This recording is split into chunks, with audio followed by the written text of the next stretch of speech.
呢部手機居然可以直接用虛擬貨幣俾錢？冇錯，全球第三大手機生產商小米宣布，會喺中國同美國以外嘅所有新款智能手機預裝 SEI Network 嘅錢包同加密貨幣 App。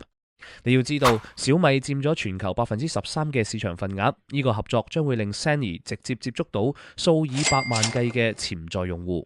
更重要嘅係，呢個佈局唔止停留喺手機熒幕入面，預計喺2026年第二季，大家就可以喺全球超過2萬間小米實體零售店直接用穩定幣買嘢。而第一階段仲會率先喺香港同歐洲推出試行，為咗配合呢個龐大嘅硬件生態，CE 基金會亦承諾投入500萬美金，成立全球行動創新計劃，全力支援開發者去寫出更多實用嘅 Web3 手機應用程式。由手機預裝錢包到實體店穩定幣支付，Web3 似乎真係一步步走入我哋嘅日常生活。我相信小米只係一個開始，其他手機廠商見到一定會陸續跟隨。你期唔期待第時直接用穩定幣去買手機？除咗 C， 其實仲有幾個影響虛擬貨幣嘅重大消息。想知係咩？記得 follow 我，下集即刻揭曉。